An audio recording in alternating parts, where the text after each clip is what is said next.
Welcome back to Lauralign. Today's practice is more stretchy than anything else, so go ahead and get in your cozy clothes and meet me on your mat.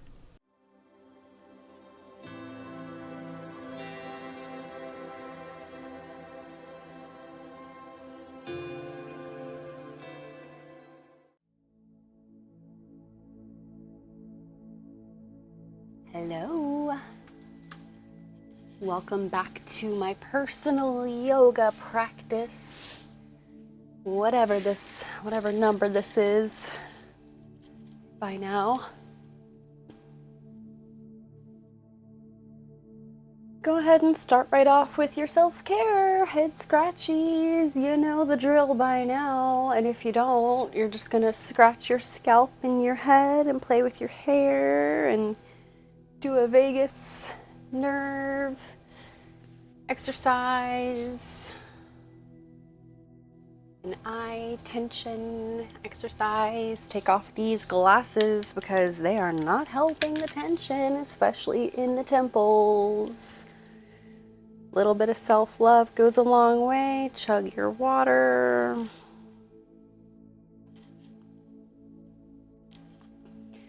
Today I am feeling like I want to stretch everything out. Not that we don't normally try to stretch everything out, but that's pretty much what the focus of today is going to be. Sometimes it just be like that.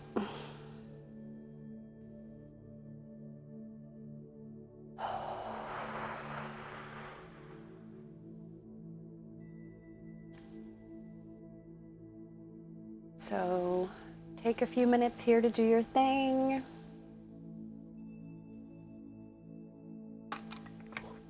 I should have gotten more water, but it is what it is. I can chug some more right after this.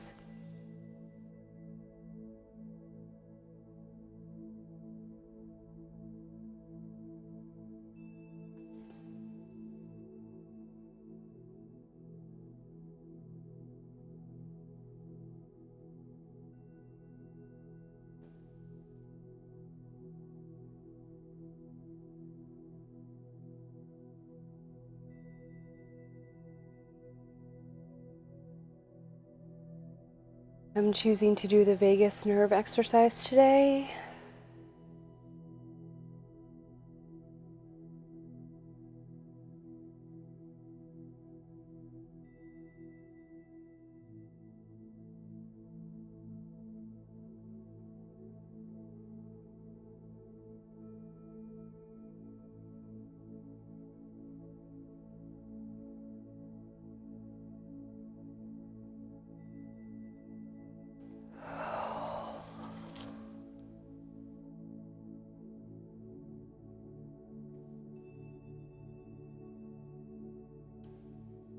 Whenever you are ready, you guessed it, meet me on your back. I personally, as I'm sure you guys know by now, love starting out on my back for yoga.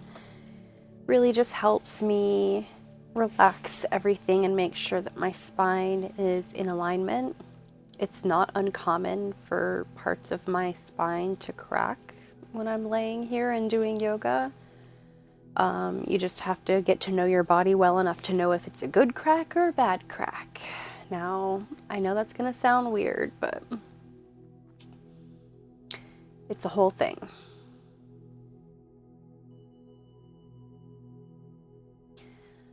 So, just a nice full body stretch here.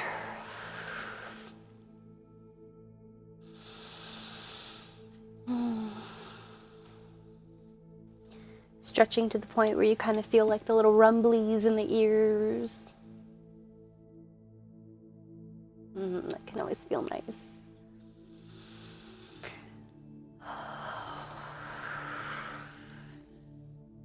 Knees up if you wish.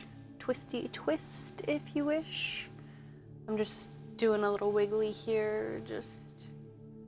My wiggles are almost like massaging my low back and stuff, so I think that's why I end up doing this little wiggle here.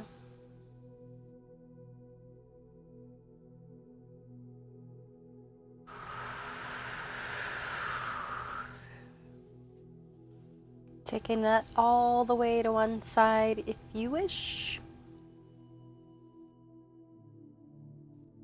Turn your head on the opposite ear as your knees. So if knees are to the right, head is to the left.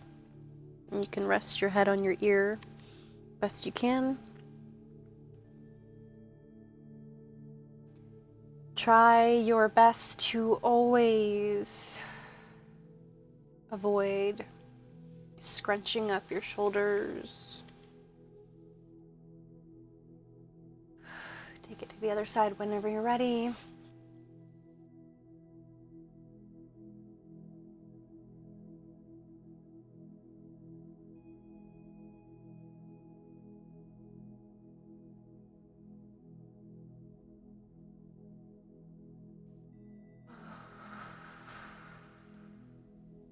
Already feeling a very nice stretch in my low back and hips a little bit here.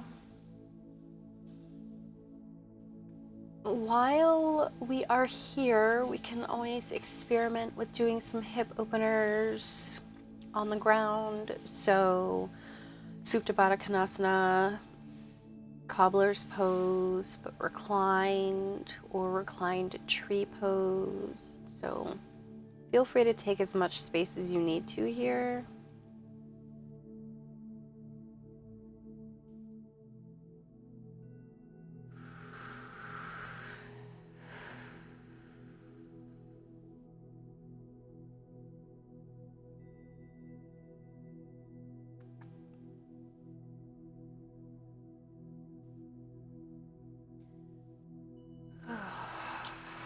Even a little goes quite a long way with this one, so be gentle, be honest with yourself. For me, going further than this is kind of hurting a little bit, so just taking it easy, taking it slow.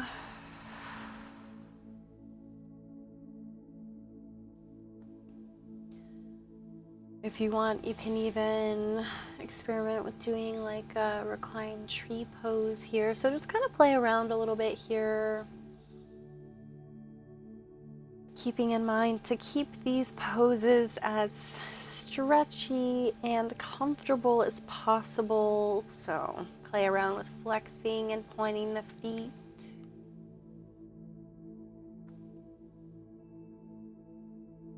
Make sure your shoulders are relaxed.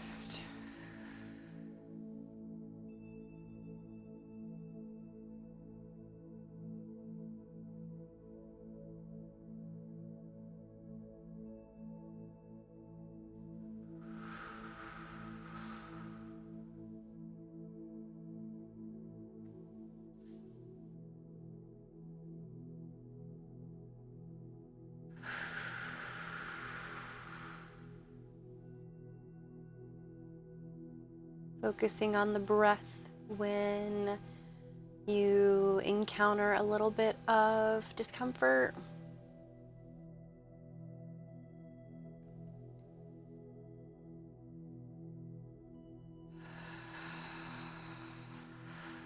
Knowing when to back off.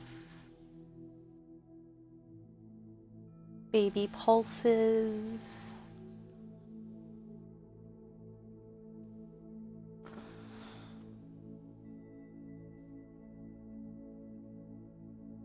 Organic movement is always nice, so just kind of do your thing here. A couple of minutes longer.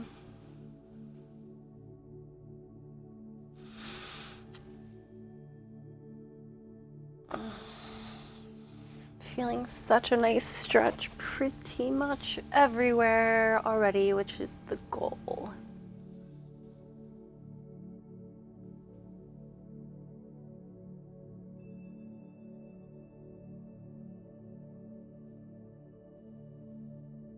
If you're chilly, grab a blanket. I'm gonna grab one for myself.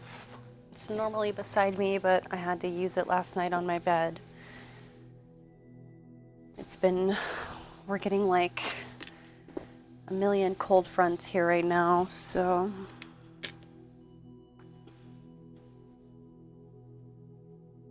Comfy, cozy, come up to a seat if you wish, or you can just chill in your reclined stretches, enjoying that for a little bit longer.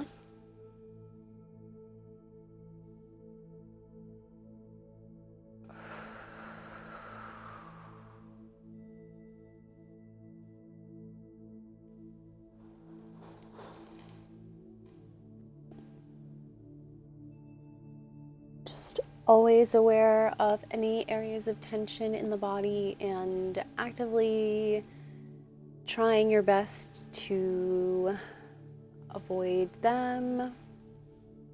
That's how we create better patterns for ourselves to avoid even getting tension there in the future. So it's always a practice. I used to sit in all sorts of crazy positions and like not even think about it, but my back would always hurt even then. Like there were always all these signs that I really wasn't in the best shape. But I was really good at ignoring them. So please, if you haven't already started to pay attention to your body, it's really, you can't really be, in my opinion, a yogi without it. Now, I don't really like the word yogi because it just makes me think of like Yogi Bear, but what I'm trying to say is like you have to pay attention to like 100% of your body when you're doing yoga. So getting used to doing that every second of every day is only going to help you. But it has also caused me to overthink things a little bit. So be careful. There's a fine line. All right, so wherever you are, whether you're in the seat or you're still doing your twisty, stretchy thing, let's all meet up in cat-cow, because that's always going to be a nice stretch. So maybe warm up a little bit here.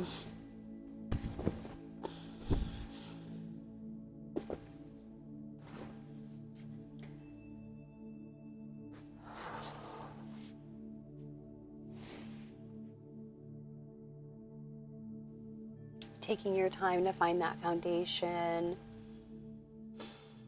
dropping the belly,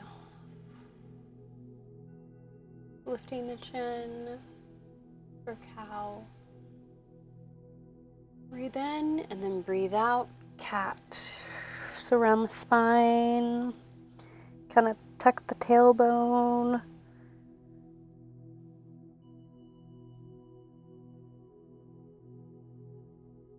Keep pressing into your hands here. You don't want to, you don't want to irritate your shoulder.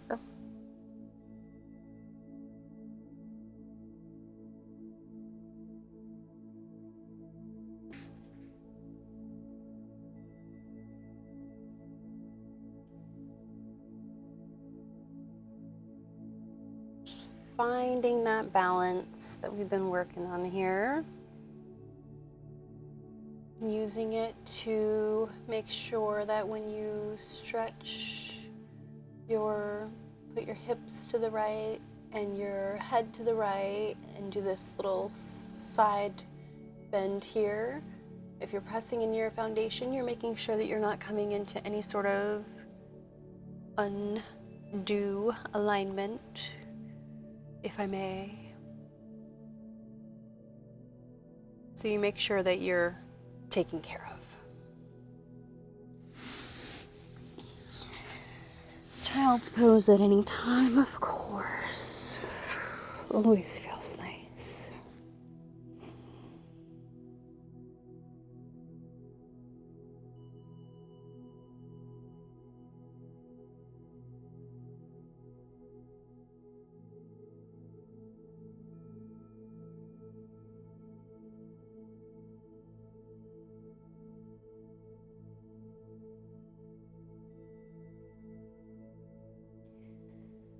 Finding that big belly breath to aid you in these stretches.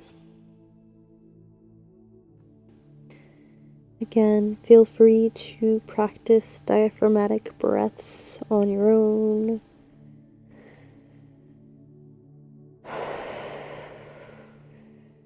They will only benefit you.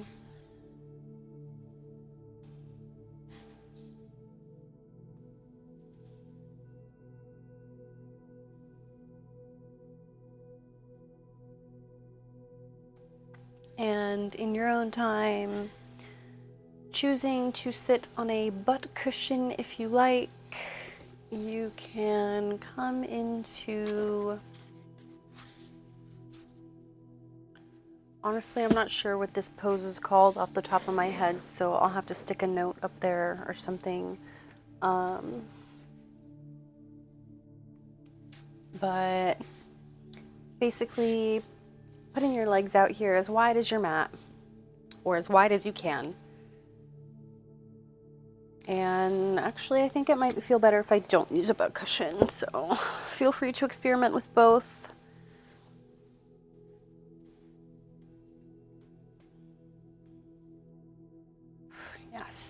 Yes, absolutely. So feeling this grounding down of your thighs, flexing your feet, making sure that your feet are pointed straight up. That's going to aid you in really making sure that your legs are rotated the correct way. So you should be able to feel this kind of rotation of the pelvis where it almost feels like you're sticking your bum out. So you want to try to retain as much as of your little lumbar curve as you can here. So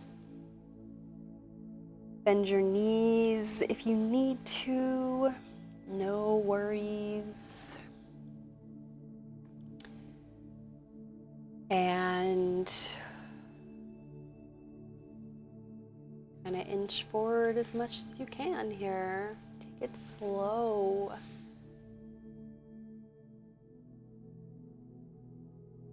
Take it very slow. Like, I really can't go much further than this. So I still have a lot going on here. Can always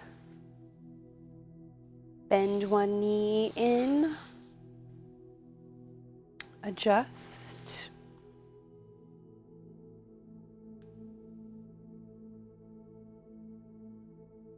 Take a side bend or two.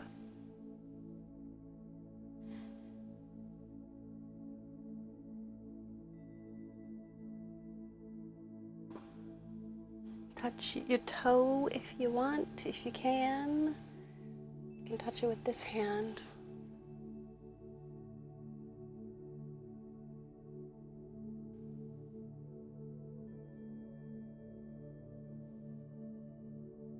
So trying in this pose to have your upper body remain straight, not curving over this time.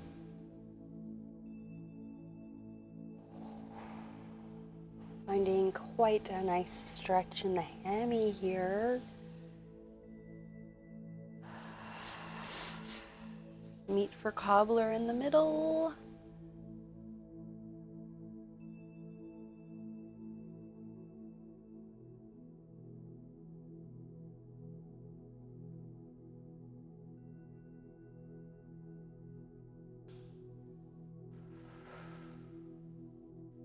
Finding that breath again.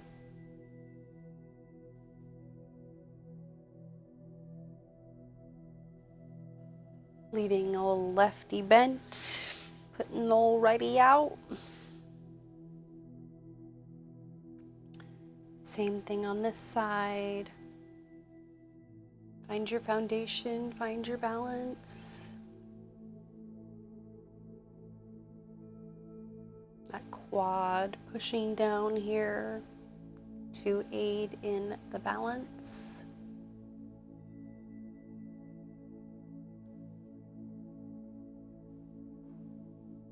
Side stretchy.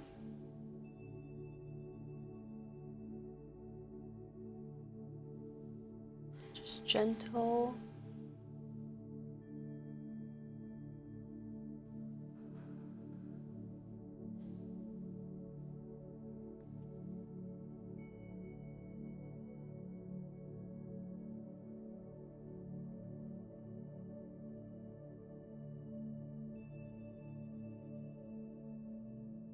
Perhaps finding some new sensations here.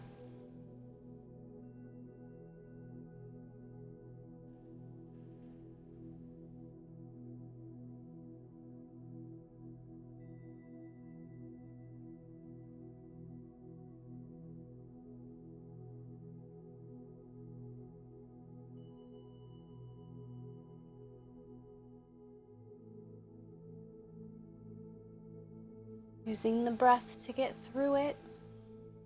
My left rib cage area was just kind of feeling a little something, so I had to just breathe for a moment there. Coming out of this whenever you are ready.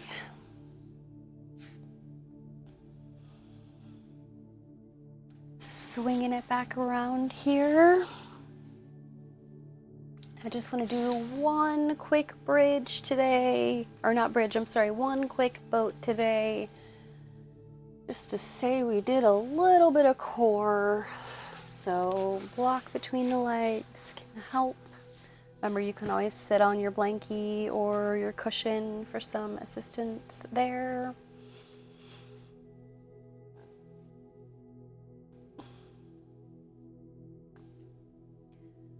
Hold on to your legs if you need to. Honestly, I really suggest it.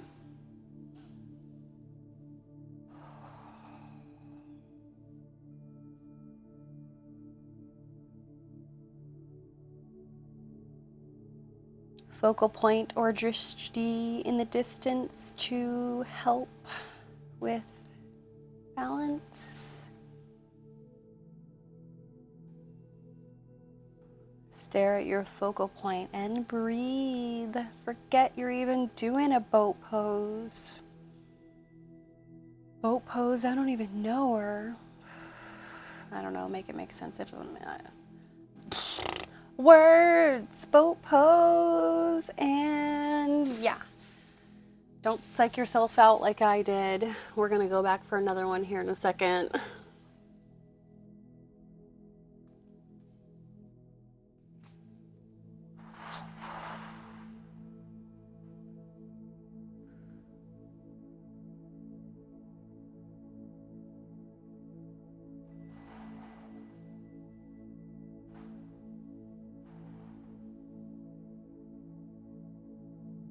Oh, yes. All right. You know, friends, that's pretty much all she wrote for today. Words are hard, so that's how I know I'm getting to Shavasana time. Stretch her out a little bit longer here. Take another full body stretch. Squeeze your glutes together. Squeeze your shoulder blades together. Oh, just feel it. And then let it go.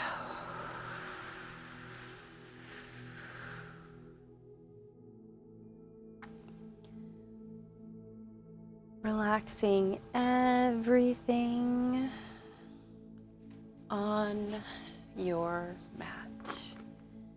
Melting away all tension, all stress, all discomfort. All that's left is the breath.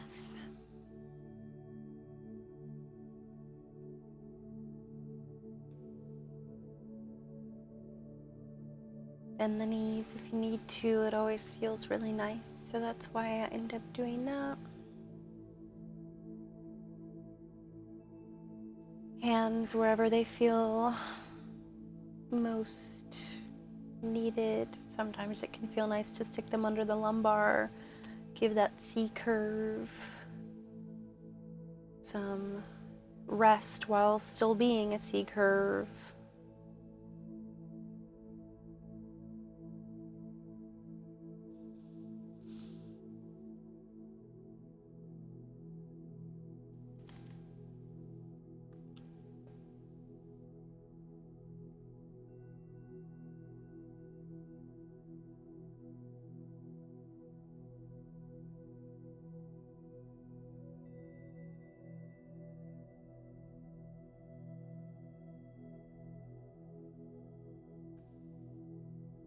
Thank you so much for sharing your practice with me today, sharing your time with me.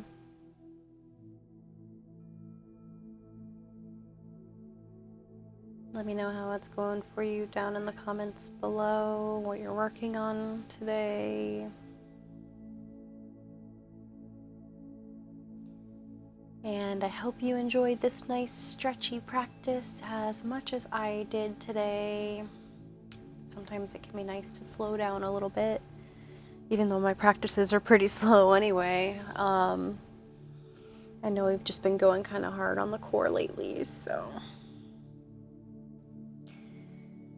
I hope you find a few more minutes today to remain in Shavasana and let the nutrients of your practice settle in. And I also hope that you find a few more minutes to do just one more thing for self-care today. So whether it's a nice Epsom salt bubble bath, or brushing your hair extra long for an extra long time, or asking your partner or a friend or a family member to give you a light massage or whatnot. All of these things really add up and benefit us in the long run. So don't forget about yourself when you're rushing around doing your day-to-day tasks.